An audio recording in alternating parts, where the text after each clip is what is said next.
देखो, एक ये छोटा सा क्वेश्चन पढ़ो, कॉन्सेप्ट क्लियर करने के लिए ही है। मैं 2 4 5 क्वेश्चन डिस्कस करूंगा ताकि आपको क्वेश्चन सॉल्व करने आ जाएं। करोगे तो आप ही सारे question solve. 2 liters of an ideal gas at pressure of 10 atmosphere expand isothermally, temperature constant है, into vacuum until its total volume becomes 10 liters. 2 litre से, ये 2 लीटर वॉल्यूम था। ये बाउंड्रीज मैं इसलिए लगा रहा हूं ताकि लीटर फिक्स हो जाए कि 2 लीटर है। ये शुरू में 2 लीटर था, प्रोसेस किया हमने, 2 लीटर था और प्रेशर था इसका हमारा शुरू में 10, जब प्रोसेस शुरू नहीं किया तो ये 10 एटमॉस्फेरिक प्रेशर था। लेकिन अब हमने प्रोसेस कराने की सोची, मतलब चेंज लाने की सोची, तो यहां ये प्रेशर हटाकर 10 एटमॉस्फेयर का हमने वैक्यूम कर दिया। वैक्यूम करने का मतलब है प्रेशर 0 कर दिया, दम से एक्सपेंड कर जाए, प्रेशर 0। 2 लीटर से ये वॉल्यूम बढ़कर वी फाइनल जो हो गया हमारा, ये वी इनिशियल था, 2 लीटर से 10 लीटर हो गया। How much heat is absorbed and how much work is done in the expansion. अब मेन बात तो ये है, ये हमारा वो प्रेशर जिस पर हमें वर्क मेजर करना है। बहुत ही सीधा सा क्वेश्चन है। क्या आ जाएगा? वर्क पी एक्सटर्नल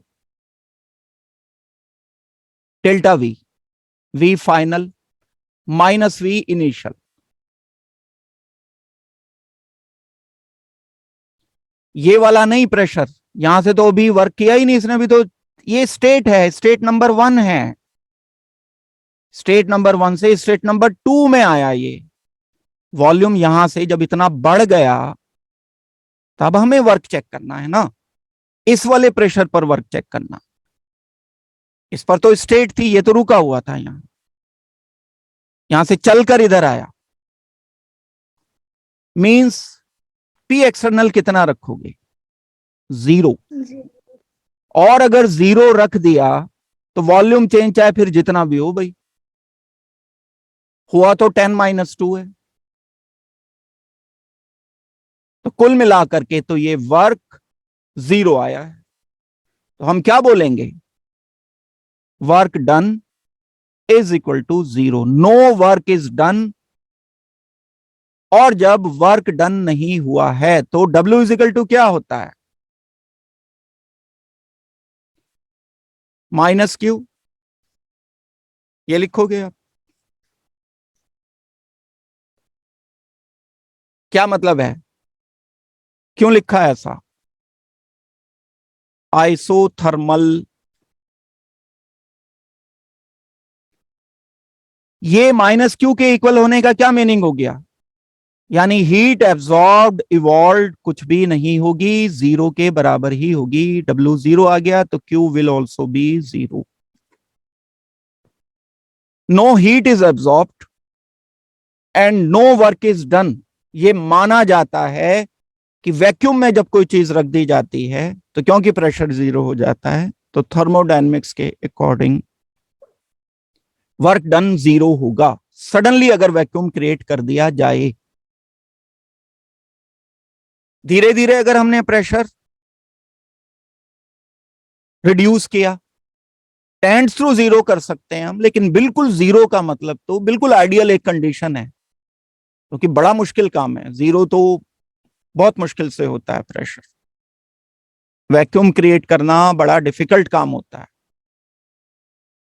तो अगर हम ऐसा कोई प्रोसेस करेंगे तो उसमें हमारा आंसर आएगा W 0 एंड Q 0। बताओ इसमें कोई दिक्कत है तो किसी को जल्दी से। No sir.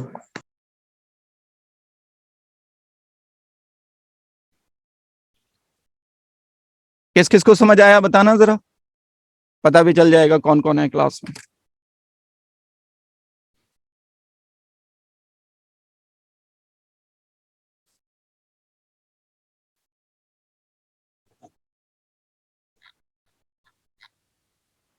दीपक, यस सर। हैंड रेज नहीं हुआ, आपको समझ नहीं आया?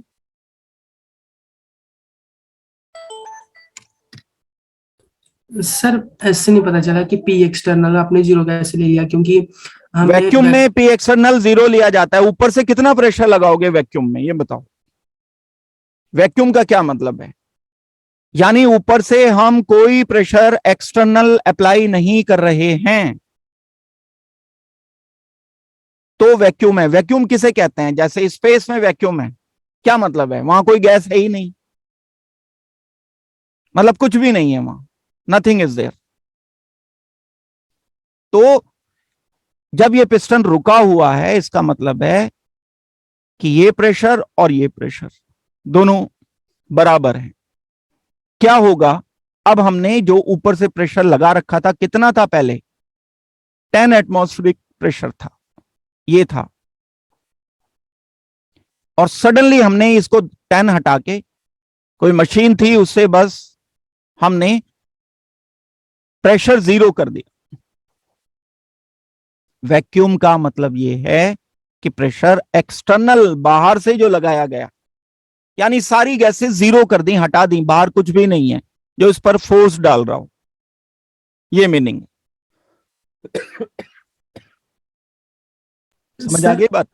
जो आपने एक एक्सप्रेशन लिखा है कि 2.303 minus NRT log P one by P two, उसके उसमें तो पी अकॉर्डिंग, एक्सटर्नल था। लेकिन सर उसमें पी2 जीरो हो गया, मतलब इन्फिनिटी नहीं होना चाहिए कुछ, मतलब पी2 बेस में है, उसके अकॉर्डिंग एक बार करके दिखा दो सर। ये कैसा है? ये रिवर्सिबल है, इरिवर्सिबल है? वो रिवर्सिबल के लिए थी भाई।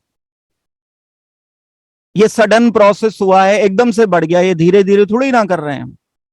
वो वो क्यों लगा दूं मैं? उसके अकॉर्डिंग कैसे लगा दूं उसे, जब वो लगेगी नहीं इक्वेशन? Okay sir. बहुत क्लियर क्लियर लिखा रखी है मैंने बातें। अभी आते ही मैंने पहले, सबसे पहले क्वेश्चन पूछा था कि उस इक्वेशन के लिए चार कंडीशन क्या है। बताओ, तुम ही बताओ, चार कंडीशन क्या है? सर एक आइसोथर्मल, एक रिवर्सिबल एक्सपेंशन और एक आइडियल गैस होनी चाहिए। एक एक्सपेंशन, एक रिवर्सिबल। तो रिवर्सिबल जब एक्सट्रीमली स्मॉल स्टेप्स होंगे, वो एक बिल्कुल आइडियल कंडीशन है जो प्रैक्टिकली नहीं होता है।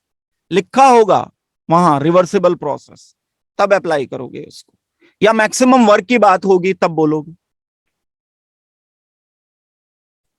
ठीक यस होगी बात? यस।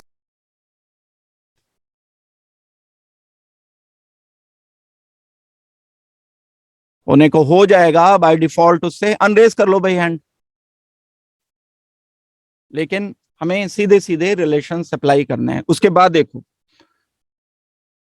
दूसरा क्वेश्चन, देखो कंसीडर द सेम एक्सपेंशन। ये पहले वाला ही रिएक्शन कंसीडर करना है, previous problem, but this time against a constant external pressure of 1 atmosphere. बताओ।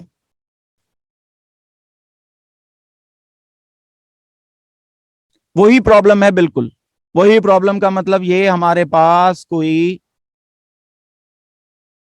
2 लीटर वॉल्यूम था, प्रेशर हमने अप्लाई किया हुआ था, बाद में प्रेशर हमने कम कर दिया, वॉल्यूम बढ़ करके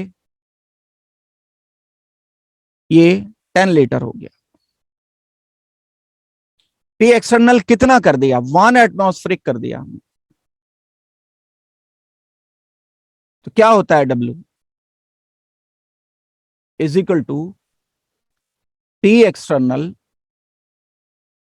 मल्टीप्लाइड बाई, बार बार लिखा जाता है इसलिए ताकि यहां कंफ्यूजन ना रहे, ये बाद वाले प्रेशर की बात होती है, पहले वाले प्रेशर की नहीं।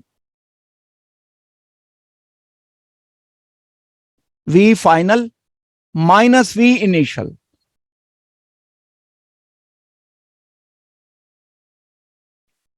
वी फाइनल 10 है लीटर,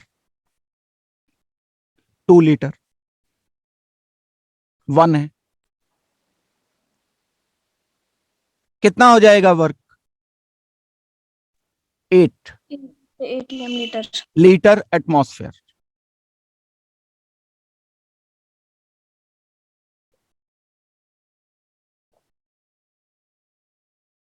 समझ आ गई बात? Yes yes sir. अब इसी को एक क्वेश्चन और है ये साथ के साथ ही, कंसेप्ट क्लियर करने के लिए। देखो जो अभी दीपक ने क्वेश्चन पूछा था, कंसीडर द सेम एक्सपेंशन, यही वाला, तो final volume of 10 litre, same 10 litre ही रखना है, बट कंडक्टेड रिवर्सिबली। अब हो गई बात वो वाली, मीन्स अब मैं डब्ल्यू मैक्स करूंगा, क्या होगा W max?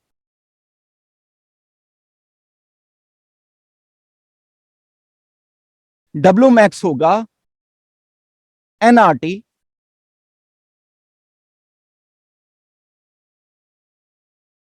log to the base 10 2.303 V2 minus V1, minus है ये W यहां माइनस होगा, Q के टर्म्स में अगर करना चाहते हो तो। बाय द सिस्टम हुआ है ना, work done by the system हुआ है। क्या लिखना चाहिए मुझे? एनआरटी को मैं क्या लिख सकता हूं? बात किसकी हो रही है? आइडियल गैस की बात हो रही है। ये वाला जो रिलेशन हम एस्टेब्लिश कर रहे होते हैं, ये आइडियल गैस के लिए है। आइडियल गैस के लिए मैं PV is equal to NRT रख सकता हूं। एनआरटी की जगह मैं पीवी अप्लाई करता हूं। क्या लिखा जा सकता है? W max. क्यों मैक्सिमम? क्योंकि रिवर्सिबली है। डब्ल्यू रिवर्सिबल भी लिख देते हैं इसे, अंडरस्टूड है कि मैक्स ही होगा, is equal to 2.303 PV log to the base 10 V2 minus log to the base 10 V1 over V1। 2.303 final pressure है 1, वॉल्यूम 10। फाइनल वॉल्यूम की बात हो रही है, जितना मैक्सिमम वर्क किया है उस टाइम जो वॉल्यूम था, ये चेंज की बात है। Log to the base 10, V2 कितना है? 10। V1 कितना आएगा?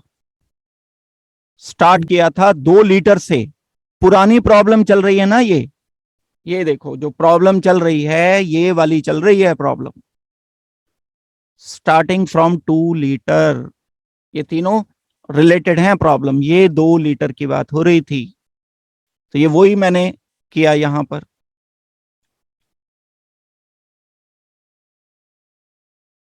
ये 2 आ गया, तो मैं इसे सॉल्व करूंगा। 2.303 multiplied by 10 log 10 minus log 2।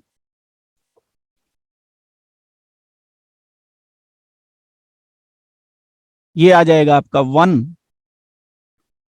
log 2 की वैल्यू अप्रॉक्स होती है, टेबल में देखनी पड़ेगी आपको, 0.301 के आसपास होती है। ये आप इसे रखकर डब्ल्यू मैक्स यहां से निकाल सकते।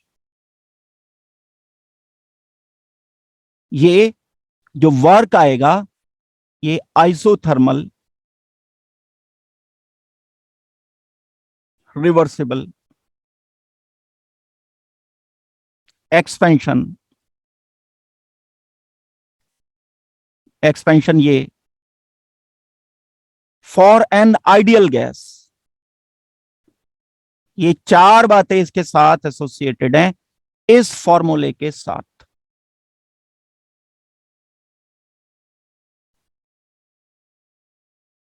समझ आ गई बात?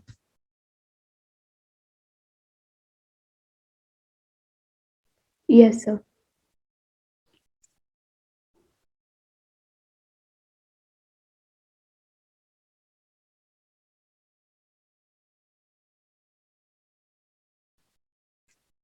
दीपक, ये जो Yes, क्वेश्चन sir. आपने पूछा था ये उसी का आंसर है। आप कह रहे थे ये करके दिखा दो, ये रिवर्सिबल के लिए है आंसर।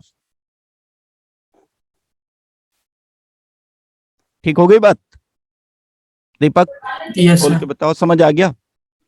हाँ जी सर। दीपिंदर, आपको आ गया समझ?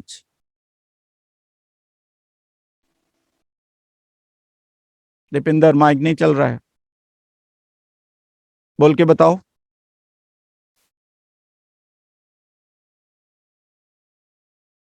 सीरत शर्मा, आपको समझ लग गया? Yes sir. Surpreet, yes sir. समझ आ गया? Yes sir. चलो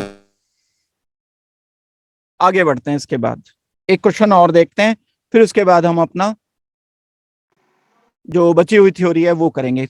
सॉल्व करने का वे मैं बता रहा हूं, क्वेश्चन तो सॉल्व कर ही लोगे आप, तो ये जो भी आंसर आएगा वो खुद सॉल्व करना है इसको। मैं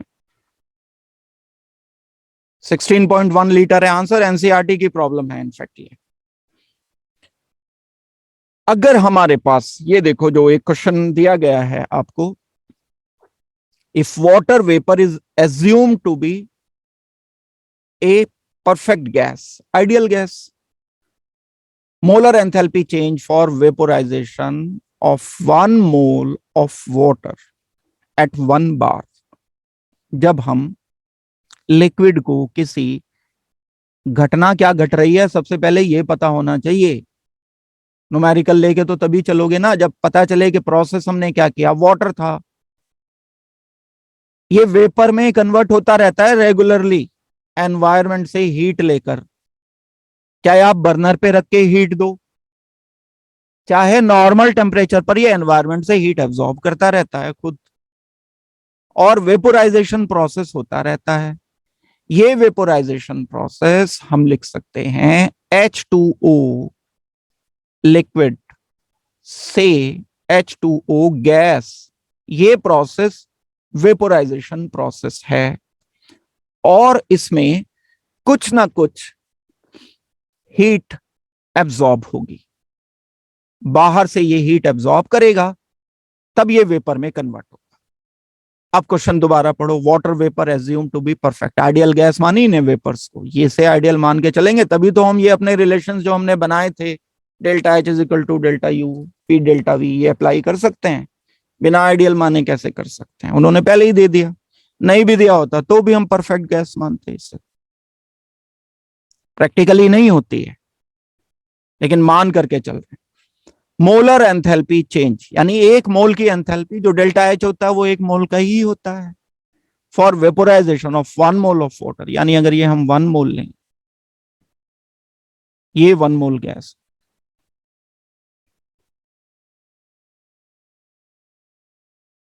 एट 1 बार प्रेशर जो हमने ऊपर से रखा वो 1 एटमॉस्फेरिक प्रेशर रखा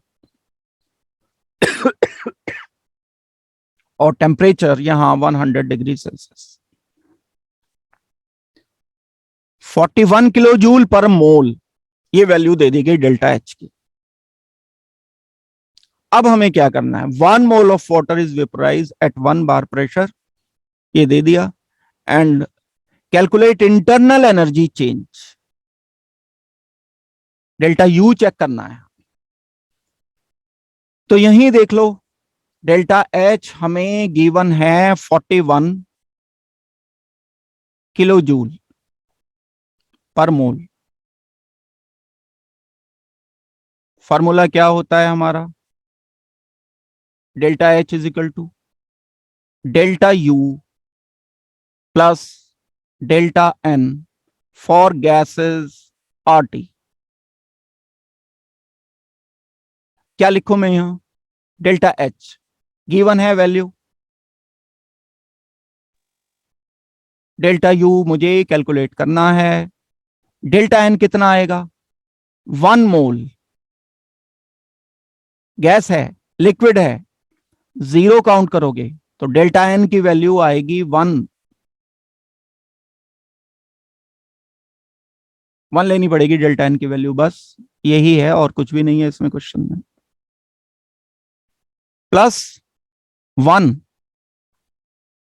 multiplied by value of R रख दोगे, आर की वैल्यू हो गई 8.3 जूल पर मोल पर केल्विन।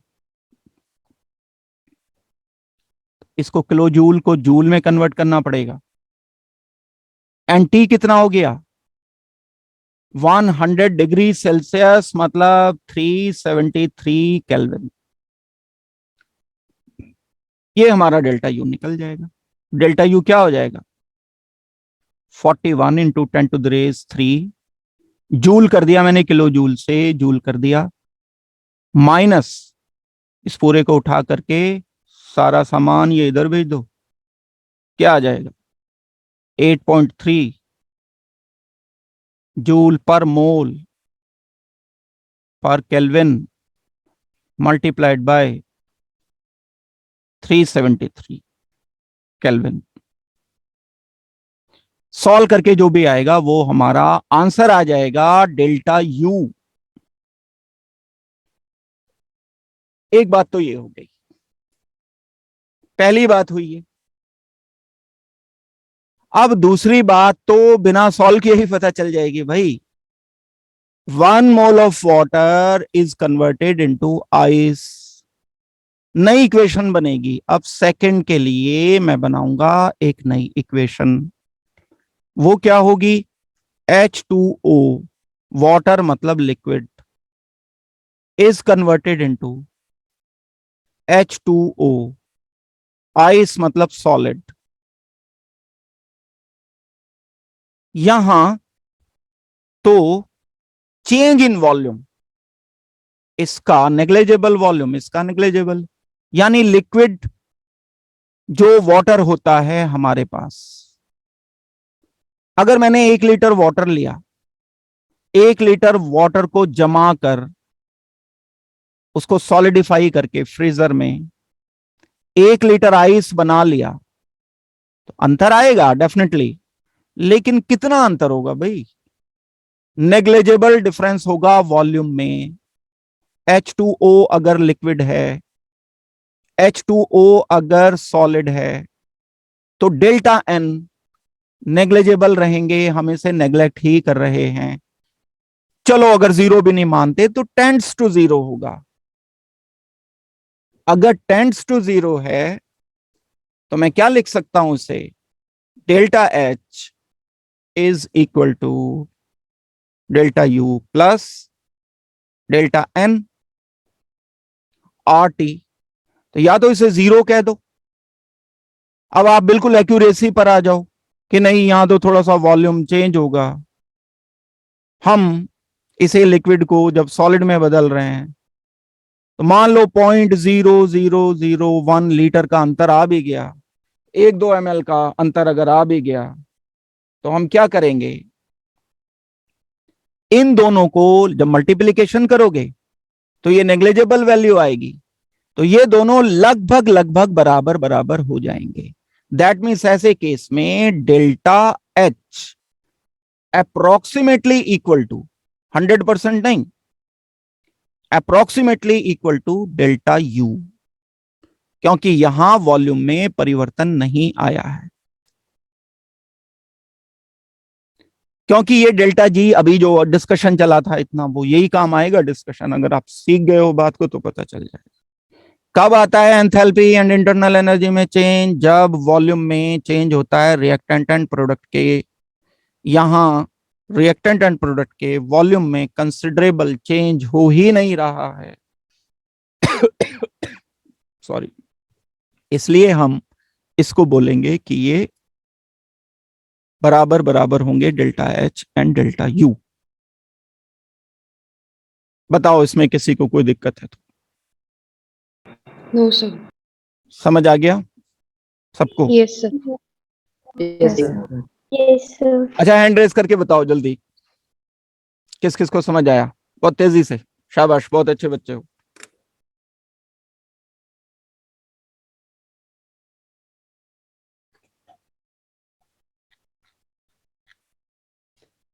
गुड।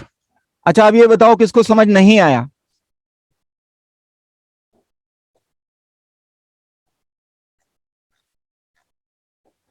ये बताना है किस किस को समझ नहीं आया। हैंड अनरेज कराने का नया तरीका।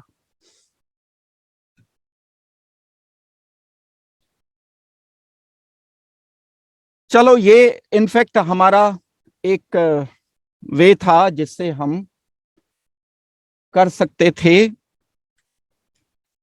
सिंपल सी प्रॉब्लम्स को सॉल्व कर सकते हैं। और देखो, इस क्वेश्चन का आप आंसर बताओगे, इसको सॉल्व करके रखना, पूरे को मैंने कैलकुलेट नहीं किया, आप लोग कैलकुलेट कर लोगे। Choose the correct answer. Thermodynamic state function is a quantity.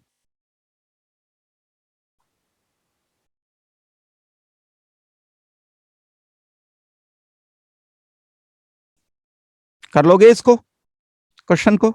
NCERT की ही प्रॉब्लम है। गुरलीन, आप बताइए आंसर क्या आना चाहिए?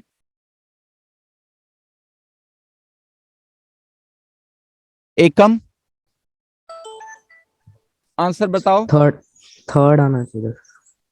आंसर 3 आना चाहिए। State function, choose the correct answer. A thermodynamic state function is a quantity. ये तो गलत हो गया, आंसर तो आ गया। अब तो सेकंड आना चाहिए या थर्ड आना चाहिए? अभी भी एकम सेकंड आना चाहिए सर। नेता बनोगे तुम, और कुछ नहीं करोगे। अच्छा, थर्ड क्या सोच के बता रहे थे? ओ अच्छा, सर, मैं प्रेशर वॉल्यूम वर्क क्या होता है, मुझे ये बताओ। सर वर्क डन बाय तो वर्क तो पाथ फंक्शन होता है ना हाँ भाई। जी सर, ओ मैं वही कहने लग गया, मैं थोड़ा मैं डिपेंडेंट ऑफ पाथ देखा है मैंने। समझ गया, मैं समझ गया, लग गई समझ मुझे, चिंता क्यों कर रहे हो तुम। पाथ के इंडिपेंडेंट होगी जिसकी value use to determine heat change, तो नहीं देखते हम। सिर्फ टेम्परेचर नहीं देखते, और भी तो स्टेट फंक्शन है। प्रेशर भी है, वॉल्यूम भी है, इंटरनल एनर्जी भी है, एंथैल्पी भी है। पाथ से जो इंडिपेंडेंट होता है दैट डिपेंड्स ओनली। ये तो बहुत छोटे क्वेश्चन है भाई, इस पे तो बहुत बहुत टाइम लगा दिया क्लास में। ऐसा ना करो। सर, समझ आ गई बात सबको? देखो अब हम हाँ जी बोलो। सर ये बता दो कि जो हीट है वो पाथ फंक्शन की है।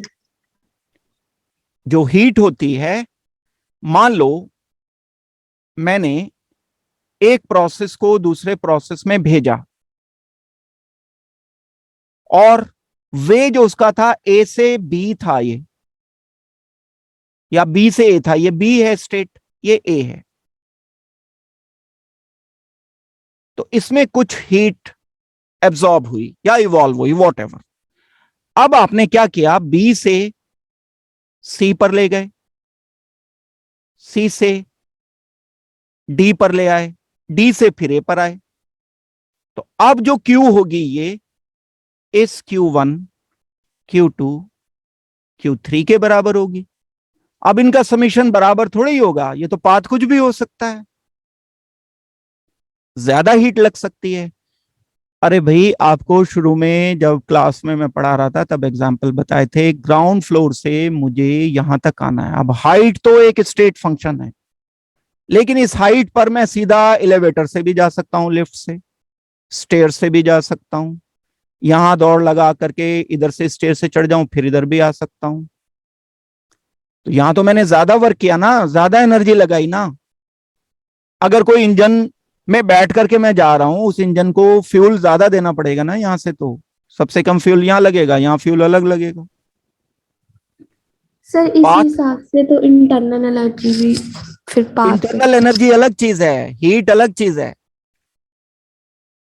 इंटरनल एनर्जी उस पर्टिकुलर टेम्परेचर पर मॉलिक्यूल में कितने मोशन वाइब्रेशन हो रहे हैं, इस पर डिपेंड करती है।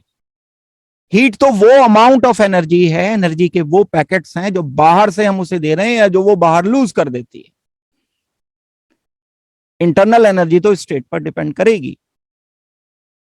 एक स्टेट के लिए फिक्स इंटरनल एनर्जी होगी। अगर मैं डिफाइन कर देता हूं कि इसका टेम्परेचर 25 डिग्री सेल्सियस है, वॉल्यूम सपोज करते हैं 1 लीटर है, प्रेशर 1 एटमॉस्फेरिक, इसकी इंटरनल एनर्जी फिक्स आएगी।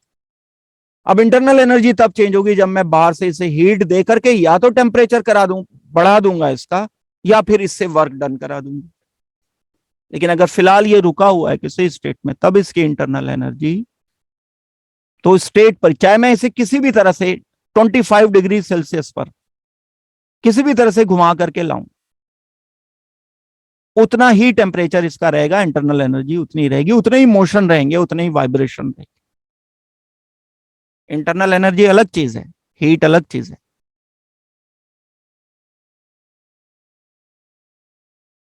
दोबारा से एक बार रिव्यू करनी पड़ेंगी सारी चीजें, जो शुरू से बेसिक कंसेप्ट मैंने बता रखे हैं, सोच करके, सोचने की बात है, सिर्फ रीडिंग लगाने की बात नहीं है।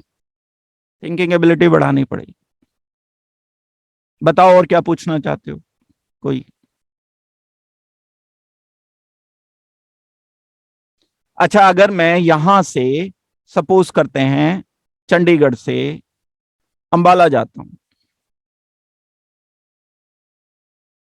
चंडीगढ़ से अंबाला जाने के लिए एक रोड मेरे पास सीधा है, एक रोड है मेरे पास, मैं पटियाला चला जाऊं, पटियाला से संगरूर चला जाऊं, संगरूर से मैं वापस कोई दूसरा ट्रैक पकड़ के अंबाला आ जाऊं, और मेरे पास पुराने वाला इंजन है जिसमें मैं हीट दे करके इस इंजन को चलाता हूं, तो दोनों में कम लगेगी, हीट ज्यादा लगेगी? बराबर लगेगी या अलग अलग लगेगी? सर अलग अलग अलग अलग। तो पाथ पे डिपेंड कर रहा है हीट। दोनों केसेस में वर्क अलग अलग हुआ, लेकिन मैंने डिस्टेंस कितना तय किया, स्टेट क्या रही, स्टेट यानी इंटरनल एनर्जी की। अंबाला की जो पोजीशन थी वो तो अंबाला ही की रहेगी, अंबाला सी लेवल से जितना हाइट पर है उतना ही रहेगा, उसकी अपनी एक स्टेटस है, पोजीशन है, इंटरनल एनर्जी है, वो उतनी ही रहेगी। इंटरनल एनर्जी एक स्टेट में फिक्स रहती, स्टेट चेंज होगी तो इंटरनल एनर्जी चेंज होगी। चाहे किसी पाथ से आओ आप, चाहे सीधे आ जाओ, चाहे इधर से आ जाओ, सी लेवल से ये उतनी हाइट पे रहेगा, सो कॉल्ड इंटरनल एनर्जी उसकी इतनी ही रहेगी। तो इंटरनल एनर्जी अलग चीज है, हीट एक अलग चीज है।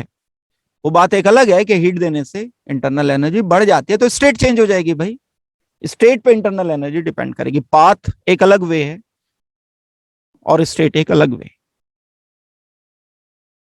डन? आगे बढ़े भाई, समझ आगे बात? Yes sir.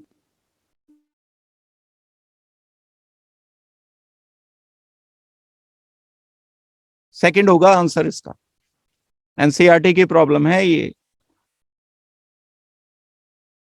For the process to occur under adiabatic condition, अब बताओ इससे आसान तो कोई हो ही नहीं सकता क्वेश्चन। दीपक, आप बताइएगा इस क्वेश्चन का answer, please open your mic. Sir Q equal to 0। क्या आना चाहिए इसमें? Q इज इक्वल टू 0 आना चाहिए भाई। ये तो आइसोथर्मल है, पहले वाला isothermal. Isobaric, work done zero कब होता है? जब वॉल्यूम चेंज जीरो होता है, डेल्टा वी जीरो होता है। आइसोकोरिक प्रोसेस होता है। Q जीरो मतलब एडियाबैटिक कंडीशंस है। ये एक सीधा सा क्वेश्चन हो गया, इसको तो हम कर सकते हैं। Q is equal to 0।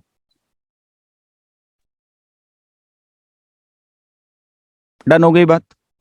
आगे बढ़ते हैं, एक और क्वेश्चन देखते हैं। Enthalpies of all elements in their standard state, हमेशा एंथैल्पी स्टैंडर्ड स्टेट में 0 मानी जाती है। अपनी क्रिस्टलाइन फॉर्म में, मोस्ट क्रिस्टलाइन फॉर्म जो उसकी होती है, एलोट्रॉपिक फॉर्म में भी जो मोस्ट स्टेबल एलोट्रॉपिक फॉर्म है,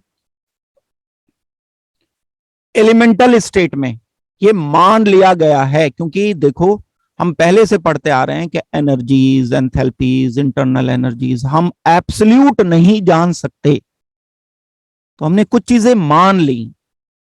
हमने ये मान ली कि कार्बन अपनी मोस्ट स्टेबल क्रिस्टलाइन फॉर्म में इसकी एंथैल्पी H 0 मानी जाएगी। अपनी एलिमेंटल स्टेट में इसकी एंथैल्पी 0 मानी जाएगी। तो कार्बन से जब आप ऑक्सीजन का रिएक्शन कराओगे, CO2 बनेगा, तो इसकी कुछ ना कुछ अपनी एंथैल्पी होगी। लेकिन इसके जो रूट एलिमेंट्स हैं जिनसे ये बना है, जिन एलिमेंट से इसको हम बनाते हैं, उनको स्टैंडर्ड स्टेट में एक पर्टिकुलर टेम्परेचर पर, एक पर्टिकुलर प्रेशर पर, स्टैंडर्ड टेम्परेचर प्रेशर पर इसको 0 कंसीडर किया जाता है। ये तो आपको मान करके चलना पड़ता है। कहीं से तो हम मेजरमेंट शुरू करते हैं ना। वही मैं एग्जांपल देता हूं बार बार कि जैसे हम मीटर को एक मान लेते हैं कि इतनी को सारी दुनिया मीटर मानेगी, यहां से शुरुआत करेंगे हम। फिर इस मीटर से हम किलोमीटर बना देंगे, मीटर से हम सेंटीमीटर बना देंगे, मिलीमीटर बना देंगे, बड़ी यूनिट करनी है तो डेकामीटर बना देंगे, डेसीमीटर बना देंगे। ऐसे हम कर सकते हैं। ऐसे ही हम मान लेते हैं कि जो स्टैंडर्ड एलिमेंट है उनकी 0 है। अब जो हीट इवॉल्व एब्जॉर्ब होगी, उस बेस पर हम इनकी कोई एनर्जी कैलकुलेट करते हैं स्टैंडर्ड मान करके। तो इसका जो आंसर आएगा वो आएगा 0। समझ आ गई बात? ये क्लियर है सबको भाई? अभी इसके बारे में और भी डिस्कशन करेंगे। जो एंथैल्पीज जो हम पढ़ेंगे स्टैंडर्ड, उसको भी मैं बताऊंगा। H0 से रिप्रेजेंट करते हैं इसको, किसी एलिमेंट की एलिमेंटल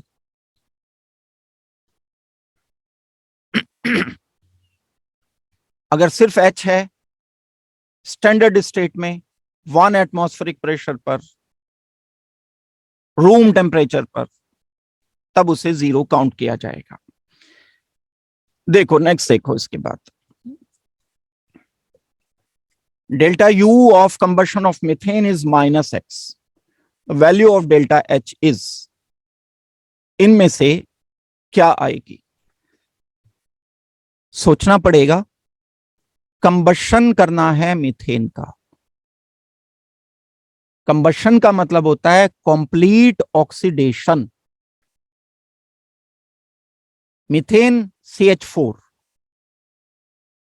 गैसियस नॉर्मल टेम्परेचर पर किससे रिएक्शन किया? O2 से, गैसियस नॉर्मल टेम्परेचर पर। क्या बना? कार्बन डाइऑक्साइड बना, गैसियस बना, नॉर्मल टेम्परेचर पर गैस।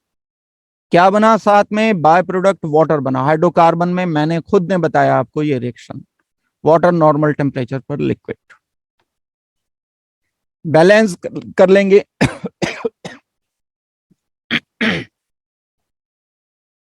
सॉरी, बैलेंस कर लेंगे केमिकल रिएक्शन को। CH4 plus 2O2 gas CO2 plus 2H2O। जब हम इसको बैलेंस कर लेते हैं तो क्या सिचुएशन आ जाएगी? यहां टोटल नंबर ऑफ मोल्स मेरे पास कितने आए?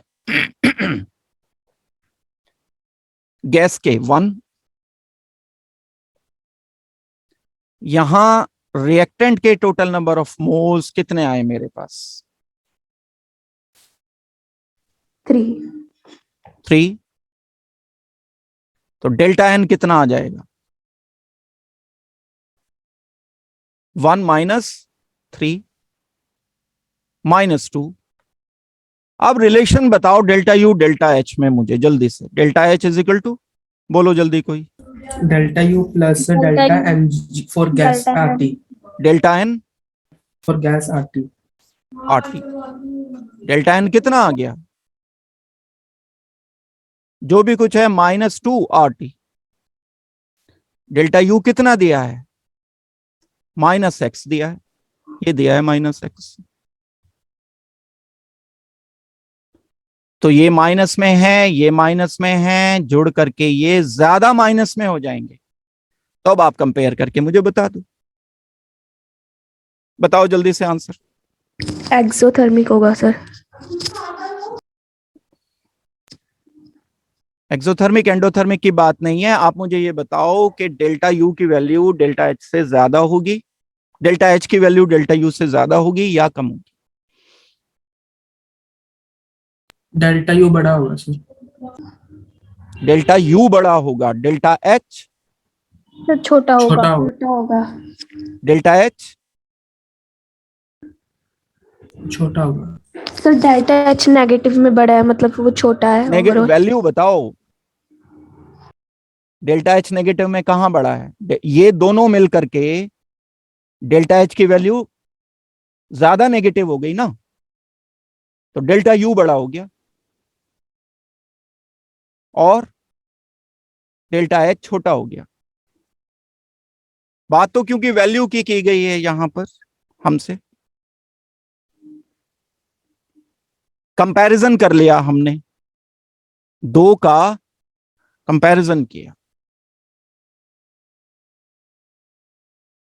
समझ आती है बात ये सबको इतनी? Yes sir. Yes sir. Yes sir. बताना जरा किसे किसे आया समझ।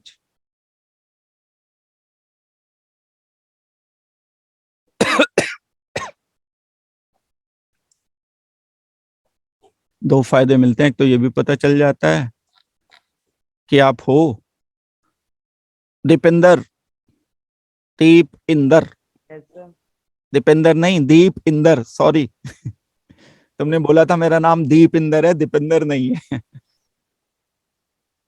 समझ नहीं आया? Yes sir. हैंड रेस करना है, फिर कहाँ हो तुम?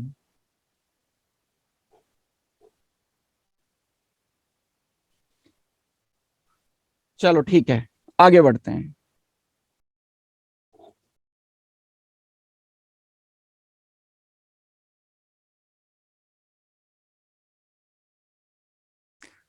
ये एक क्वेश्चन मैंने दिया, नोटबुक साथ होनी चाहिए और आंसर लिख करके करने हैं, ये सारे चलते फिरते नहीं कि जी बस देखते रहोगे, अगर देखोगे तो देखना आएगा, लिखोगे तो लिखना आएगा। Predict the change in internal energy for an isolated system at constant volume.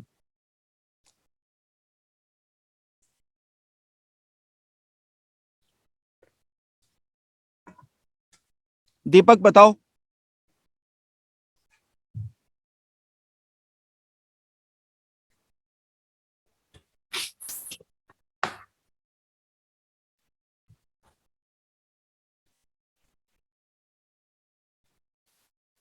भाई कांस्टेंट वॉल्यूम पर मैं ही बताऊं क्या?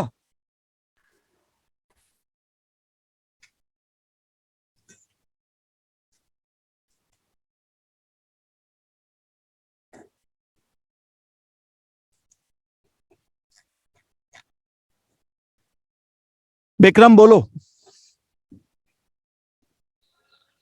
सर वही सर डेल्टा यू है जरा जी, और इक्वल हो जाएगा जी।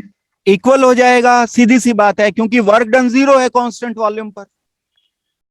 भाई जब आपने कोई सिस्टम लिया, देखो जैसे ही क्वेश्चन आए सामने तो ज्यादातर क्वेश्चन में ये डब्बा पिक्चर में आ जाना चाहिए, इमेजिनेशन स्ट्रांग होगा तब सोच पाओगे। हमने वॉल्यूम बढ़ाया नहीं, हमने वॉल्यूम कम नहीं किया। आइसोलेटेड है, आइसोलेटेड मतलब हीट दी नहीं, हीट बाहर नहीं ली।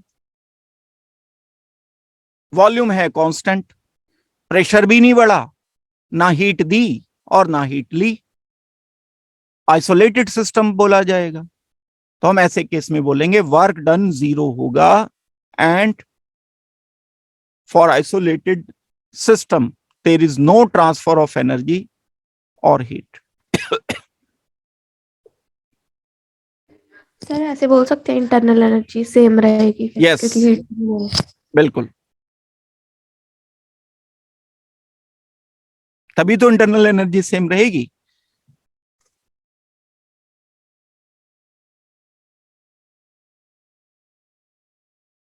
वर्क डन आ गया 0. First law of thermodynamics apply करो. Q 0 है, W 0 है, तो डेल्टा U 0 आए. Change in internal energy 0. ठीक है, जल्दी से इसे बताओ. स्लाइड शो कर दो सर, 2 मिनट स्लाइड शो कर दो पिछली.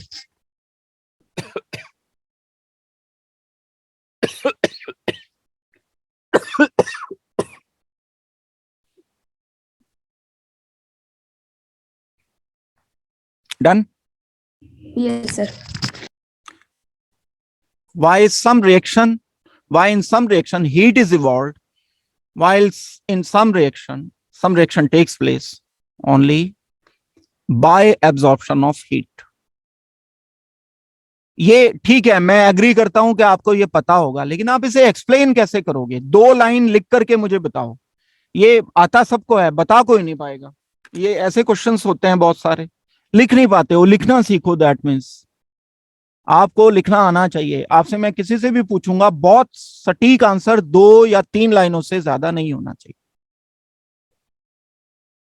30 सेकंड दे रहा हूं करने के लिए, जल्दी बोलो.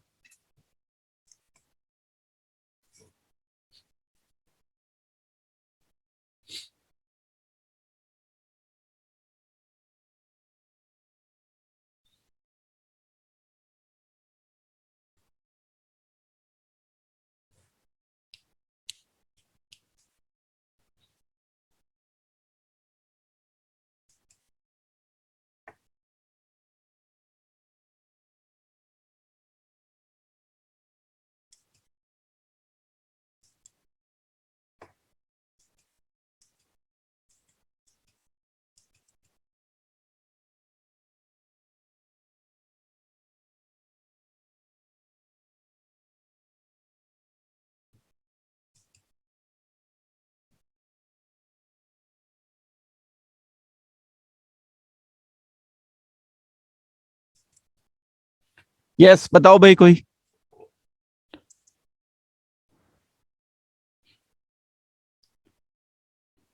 धर्म सिंह, आप बताओ बेटा जल्दी से. सर कुछ रिएक्शन में जब जो डेल्टा एच होगा सर, मतलब कि एनर्जी जो प्रोडक्ट की हो जाएगी वो सर कम हो जाएगी रिएक्टेंट से सर. हाँ, इसलिए सर जो हीट होगी वहाँ इवॉल्व होगी. और कुछ रिएक्शन में ऐसा होगा कि जो डेल्टा एच मतलब कि प्रोडक्ट की है वो ज़्यादा हो जाएगी सर रिएक्टेंट से. ठीक है.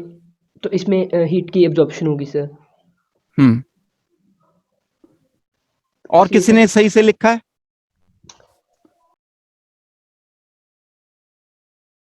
दविंदर पाल, आप बताओ बेटा.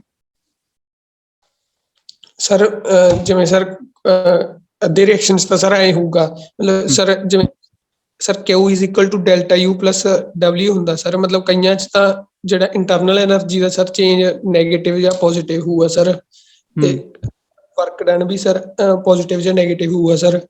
ਤਾਂ ਜਦੋਂ ਤਾਂ ਸਰ Q ਸਰ ਪੋਜ਼ਿਟਿਵ ਆ ਗਿਆ ਤਾਂ ਸਰ ਰਿਐਕਸ਼ਨ ਹੋਊਗਾ ਸਰ. ਉਹ मतलब सर वो इवॉल्व होगी सर ਉਹਦੇ ਹੀਟ. ਜਦੋਂ ਸਰ Q नेगेटिव आ गया तो सर ਉਹਦੇ ਚ अब्सॉर्ब होगी सर. देखो, कोई भी कंपाउंड है, इसको आप एक सिस्टम की तरह से इमेजिन करो. एक किसी स्टेट में किसी कंपाउंड को आप एक सिस्टम की तरह से इमेजिन कर सकते हो. क्या मतलब, बोलना क्या चाह रहा हूं मैं, इस बात को समझो पहले. कोई एक मॉलिक्यूल है मेरे पास, रिएक्टेंट्स हैं, एंड ये प्रोडक्ट है राइट हैंड पर. अब ये मैंने बड़ी एक क्रूड सी इक्वेशन लिखी है. रिएक्टेंट एक से ज्यादा हो सकते हैं, कार्बन प्लस ऑक्सीजन. प्रोडक्ट एक या एक से ज्यादा हो सकते हैं, कार्बन डाइऑक्साइड प्लस वाटर. अब जो मैं बोलना चाह रहा हूं वो ध्यान से सुनो.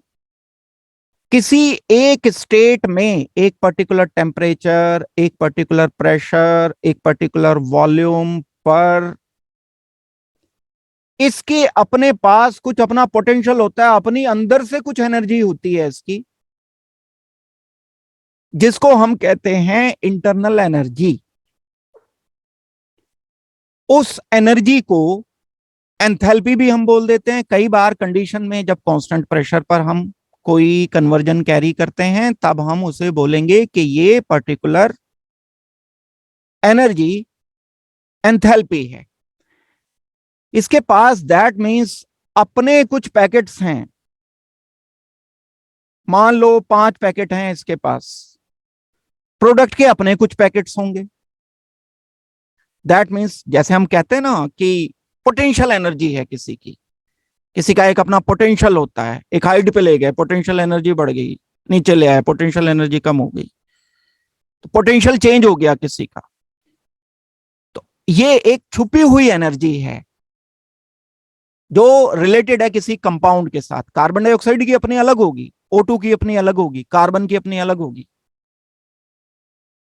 रिएक्टेंट की मिलाकर सारे, एंड प्रोडक्ट की पूरी अपनी जो पोटेंशियल है, अंदर छुपी हुई एनर्जी है।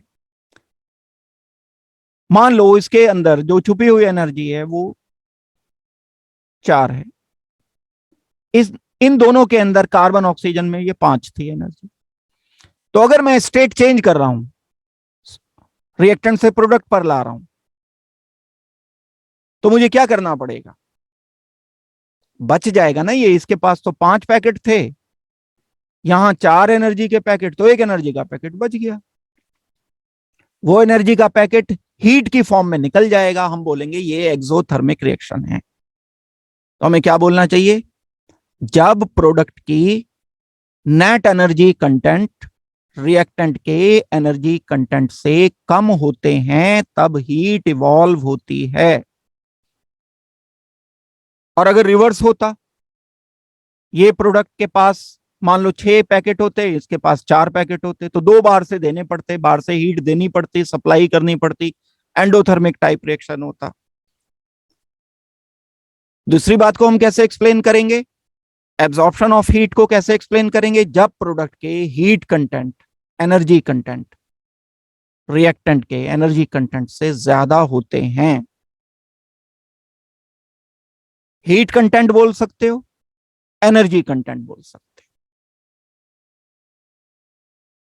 एनर्जी कंटेंट, हीट कंटेंट जब ज्यादा होंगे प्रोडक्ट के एंड रिएक्टेंट के कम होंगे, तब कुछ अमाउंट एनर्जी का लिबरेट कर जाएगा, बाहर निकल जाएगा, एनवायरनमेंट में चला जाएगा। वो है evolution of heat, sorry absorption of heat. Packet energy के देने पड़ेंगे क्योंकि ज्यादा हैं इसके पास। ये एक्सप्लेनेशन आपको देना चाहिए, तो आप लिख सकते हो इस तरह से।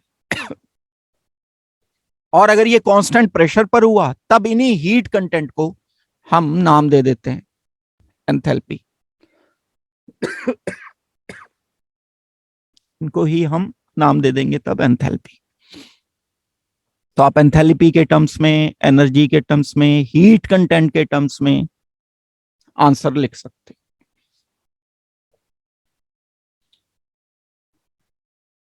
समझ आ गया भाई? देखो नेक्स्ट देखो क्वेश्चन। क्लियर है ना भाई सबको? एकम पूछो, क्या पूछोगे? हाँ जी सर। हैंड रेज है तुम्हारा, पूछना है कुछ? ओ नो सर, गलती ना हो गया है। ठीक है,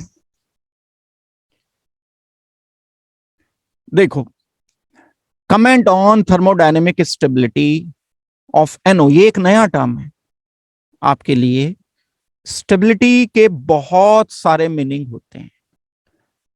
एक स्टेबिलिटी चार्ज की स्टेबिलिटी है, एक स्टेबिलिटी बॉन्ड की स्टेबिलिटी है, एक स्टेबिलिटी कंपाउंड की स्टेबिलिटी है, एक stability thermodynamic stability, kinetic stability. तो बात हो रही है थर्मोडायनेमिक, यानी हीट कंटेंट से रिलेटेड बात है। यूजुअली ये माना जाता है कि अच्छा, एक छोटे से क्वेश्चन का आंसर सोचो पहले। NH3 है, अगर मैं इसको किसी डब्बे में बंद करके हीट देता हूं, मतलब टेम्परेचर बढ़ाता हूं,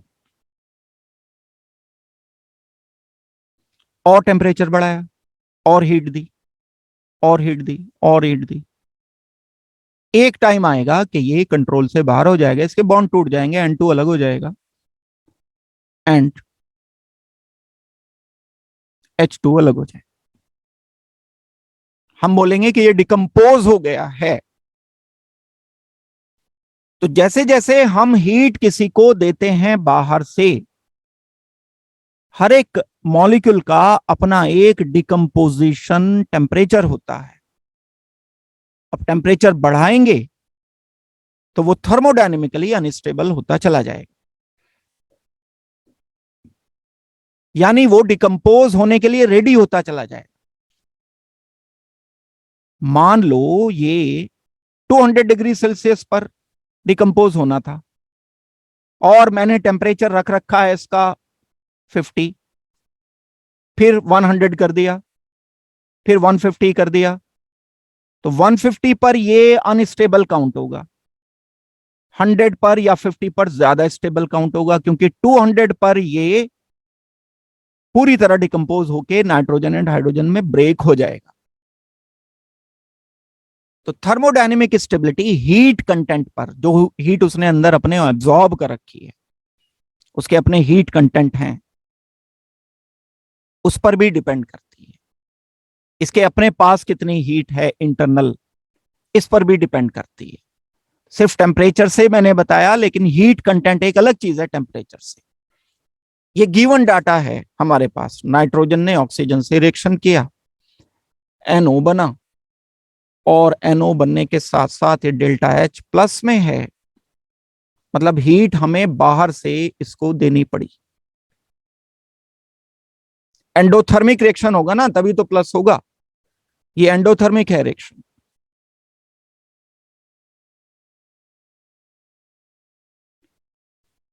ये एक्सोथर्मिक है।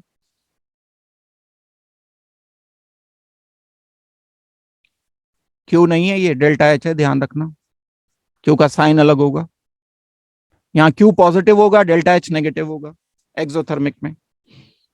यहां हीट निकल रही है, यहां हीट देनी पड़ रही है, मतलब N2 में एक मेरे पास N2 था, एक मेरे पास O2 था, इसको बाहर से मैंने हीट दी, NO बनाया, गैसेस स्टेट में बनाया, हीट के पैकेट दिए, तो इसके पास हीट कंटेंट ज्यादा है, मोर हीट कंटेंट।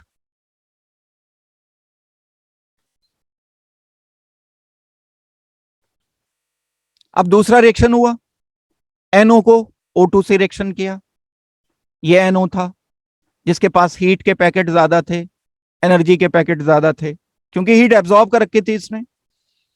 ये बन गया NO2 में, हीट निकल गई, एक्सोथर्मिक हो गया, मतलब इसने हीट दे दी, ये पैकेट इसके पास एनर्जी के कम हो गए। इसकी अपनी एनर्जी कुछ कम हो गई, जिसकी अपनी इंटरनल एनर्जी जितनी कम होगी वो उतना ज्यादा स्टेबल होगा। एनर्जी अपनी जितनी ज्यादा होगी वो उतना ही कम स्टेबल होगा।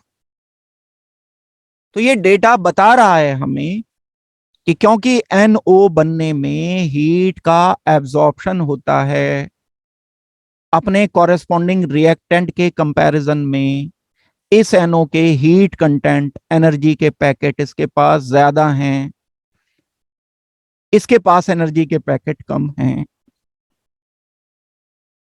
जितनी लोअर एनर्जी में काउंट होगा मॉलिक्यूल, उतना ही थर्मोडायनेमिकली स्टेबल काउंट होगा। जितनी हायर एनर्जी कंटेंट होंगे उसके पास, हीट कंटेंट जितने ज्यादा होंगे, एनर्जी के पैकेट जितने ज्यादा होंगे, इंटरनल एनर्जी जितनी ज्यादा होगी, उतना ही थर्मोडायनेमिकली अनस्टेबल काउंट होगा। तो जब कोई हम एंडोथर्मिक रिएक्शन करते हैं,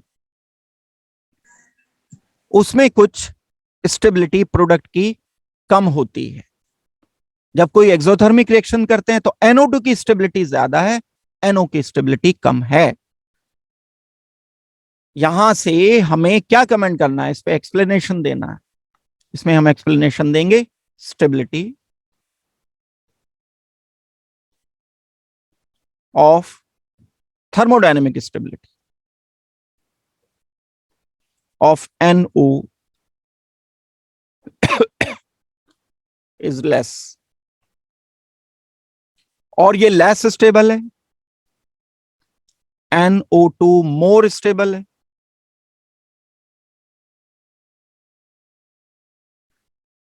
तो कम स्टेबल से ज्यादा स्टेबल की तरफ रिएक्शन आसानी से हो जाए। मींस ये बनने के बाद रुकेगा नहीं। अगर मैं N2 में O2 ऐड करूंगा तो पहले ये बनेगा जरूर, बनने के बाद एकदम से, यानी ये मैंने ऐसे किया एक तरीके से कि मैंने किसी बॉल को यहां रोल किया, रोल करने पर ये यहां पर आ गई। ये NO है, इसकी एनर्जी ज्यादा है, ये एनर्जी का एक बैरियर है। ये रिएक्टेंट है, एनर्जी कम है, NO की एनर्जी ज्यादा है, NO2 की एनर्जी फिर कम है। तो ये बनेगा जरूर लेकिन रुकेगा नहीं, इधर गिर जाएगा, कम एनर्जी की तरफ जाने की कोशिश करें। तो एनर्जी एंड रिएक्शन प्रोग्रेस को अगर मैं कंपेयर करता हूं तो ये एक वे सोचा जा सकता है। तो ये आपके लिए एक अलग कंसेप्ट था। थर्मोडायनेमिक स्टेबिलिटी, जितने हीट कंटेंट होते हैं, एनर्जी पैकेट होते हैं, उतनी ही कम स्टेबिलिटी होगी थर्मोडायनेमिक स्टेबिलिटी। आई होप कि ये वाली बात आपको समझ आ गई। समझ नहीं लगा किसी को तो बता दो मुझे।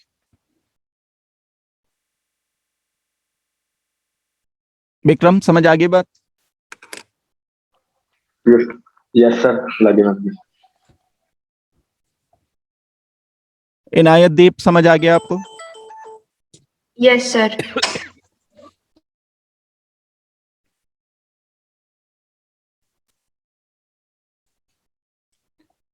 कोई कुछ पूछना चाहता है तो बोलो भाई, आगे बढ़ते हैं, दूसरा क्वेश्चन करते हैं। फिर पूछना तो नहीं है किसी को कुछ? देख लो, पढ़ लो एक बार इसे, पता समझा तो दिया ही मैंने।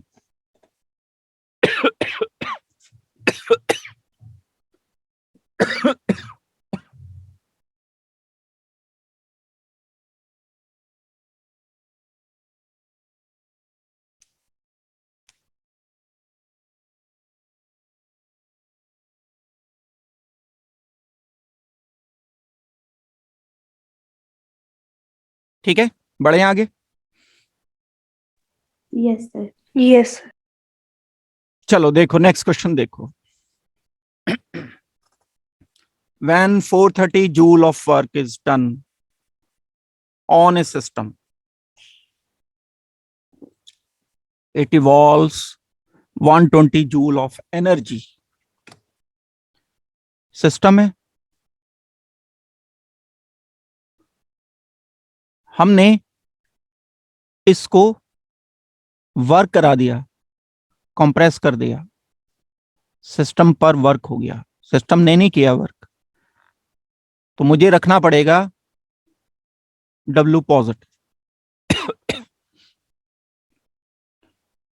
और हीट इवॉल्व हुई, एनर्जी इवॉल्व हुई as heat.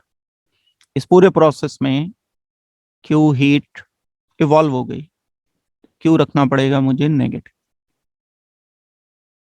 Calculate value of internal energy change in this process. Delta U is equal to work minus work plus work, sorry, minus heat, ये आएगा। वर्क कितना गिवन है हमें? 430 जूल, जो कि मुझे प्लस में लेना पड़ेगा। हीट कितनी है 120 जूल, जो कि मुझे माइनस में लेनी पड़ेगी। फाइनल आंसर मेरा ये आ जाए, जूल में आंसर रिपोर्ट। जो भी आता है करके, एक बचा, 3 बचे, 310 जूल हमारा आंसर है। ठीक है, ये तो सीधा सा एक क्वेश्चन, इसमें तो प्रॉब्लम नहीं होनी चाहिए किसी को कुछ। समझ आ गया भाई? Yes yes sir. देखो नेक्स्ट देखो, इसके बाद देखते हैं। For a reaction N2 + 3H2 2NH3 बने, ये भी गैस है, ये भी गैस है, ये भी गैस है। Predict whether the work is done on the system और बाय द सिस्टम। बड़ी सीधी सी बात है, इस डब्बे में देखो क्या घटना घटी है। हमने इनिशियली लिए थे 1 मोल H2, 3 मोल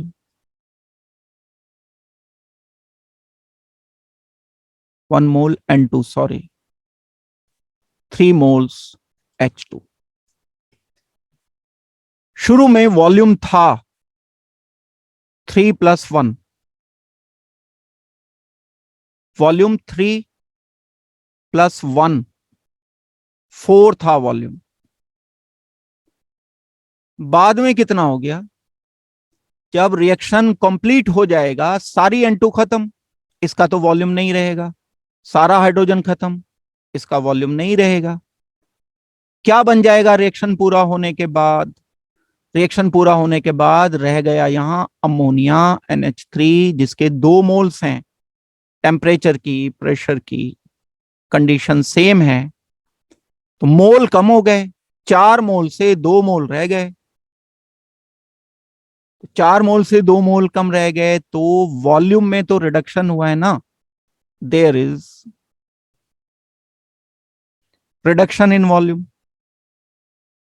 4 मोल से 2 mole, same set of condition में रखूंगा मैं तो वॉल्यूम रिड्यूस होगा। टेम्परेचर तो नहीं चेंज किया, बाकी और तो कुछ नहीं चेंज दिया हुआ है हमें, तो यहां हम सेम प्रेशर पर वॉल्यूम रिड्यूस कर देंगे। वॉल्यूम रिड्यूस हुआ तो क्या होगा, बाहर से सिस्टम पर वर्क किया गया है, work is done on the system by surrounding. समझ आ गई बात? ये सीधा सीधा सा आप इंटरप्रिटेशन यहां से निकाल करके रखोगे।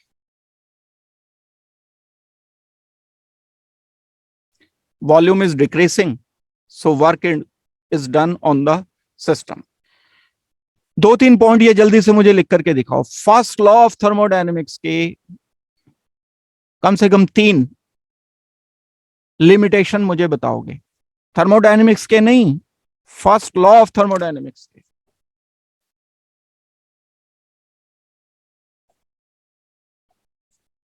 नोट डाउन कर लो और बताओ जल्दी।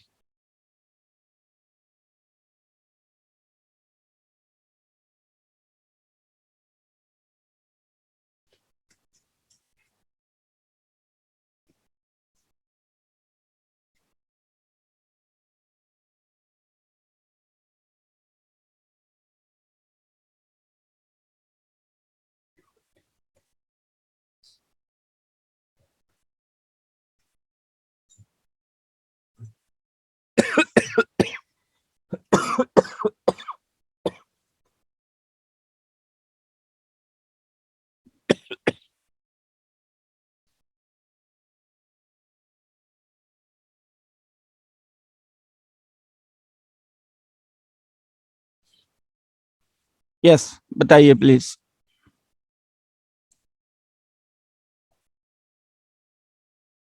हरमन आंसर बताओ। Sir, it does not say anything about the direction of flow of heat. ठीक है, It और does not tell, it does not tell whether the process is spontaneous or not. Spontaneity नहीं बताता है, राइट, ठीक है। और Sir, बस इतनी है। 3 बता दो। माइक्रोस्कोपिक सिस्टम पे तो थर्मोडायनेमिक्स पूरा का पूरा ही, चाहे कोई सा भी लॉ अप्लाई नहीं होता है। तो आप बोल सकते हो it is applicable only for macroscopic system, not on microscopic system. Sir ये रेट ऑफ रिएक्शन बताता सर। नहीं बताता है, रेट तो बता ही नहीं पाएगा। थर्मोडायनेमिक्स तो सिर्फ ये बता सकता है कि हीट इवॉल्व हो रही है या एब्जॉर्ब हो रही है, फर्स्ट लॉ खास तौर से, लेकिन ये डायरेक्शन नहीं बताता रिएक्शन का कि कौन से डायरेक्शन में होगा। स्पॉन्टेनिटी नहीं बताता फर्स्ट लॉ। फर्स्ट लॉ से हम ये नहीं बता सकते कि रिएक्शन स्पॉन्टेनियस है या नहीं है। रेट के बारे में नहीं पता चलेगा हमें, माइक्रोस्कोपिक सिस्टम पर ये एप्लीकेबल नहीं होगा, मैक्रोस्कोपिक सिस्टम पर एप्लीकेबल।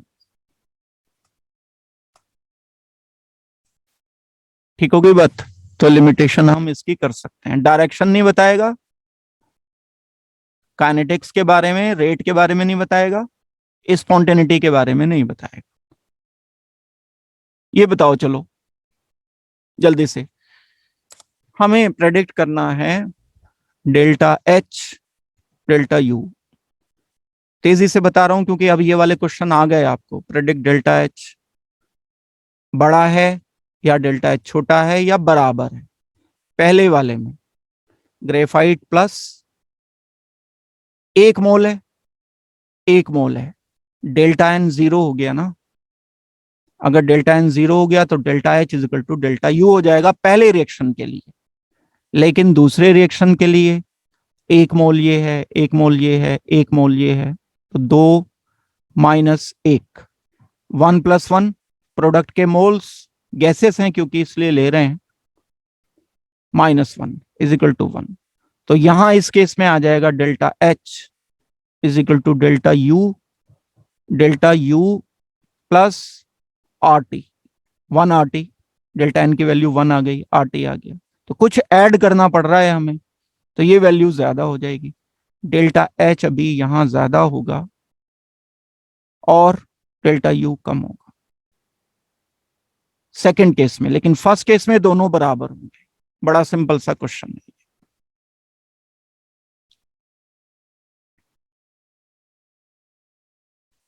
ठीक है भाई, समझ आ गया ये सबको? Yes sir. Yes sir. देखो नेक्स्ट देखो इसके बाद। सर एक मिनट पीछे करना sir.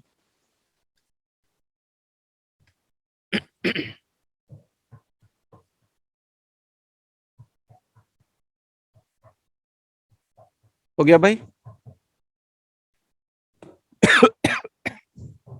Yes sir.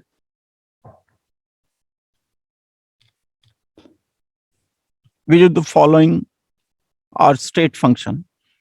Height of hill, distance traveled, अभी बता रहा था, देखो मैं ये मिलते जुलता सा एग्जाम्पल कुछ चंडीगढ़ टू अंबाला, सीधे चले जाओ घूम के आ जाओ। क्लाइंबिंग हिल में तो यहां कैसे भी आ सकता है, कोई इधर से इधर से इधर से होके। हाइट क्या होगी? एनर्जी कंज्यूम्ड इन क्लाइंबिंग ए हिल, वो तो डिपेंड करेगा, पाथ पर डिपेंड करेगा, पाथ पर डिपेंड करेगा। हाइट पाथ पर डिपेंड, हाइट तो उतनी रहेगी चाहे जिधर से घूम के जाओ, चाहे सुबह से शाम तक यहाँ घूमते रहो इसके चारों तरफ हिल के, फिर शाम को ऊपर चढ़े, हाइट तो उतनी रहेगी ना। कौन है स्टेट फंक्शन इसमें? बताओ भाई, बोल के बताओ कोई।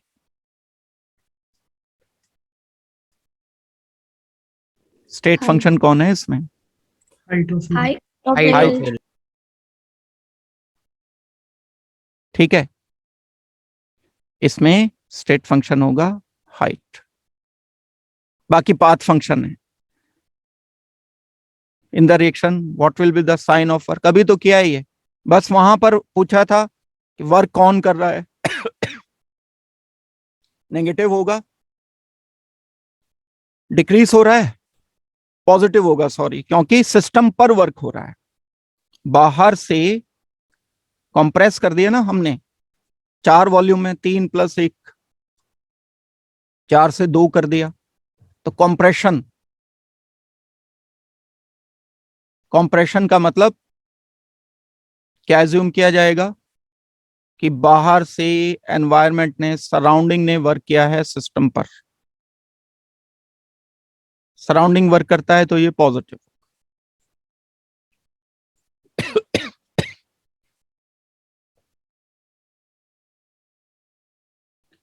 डन है, इतनी बात क्लियर हो गई।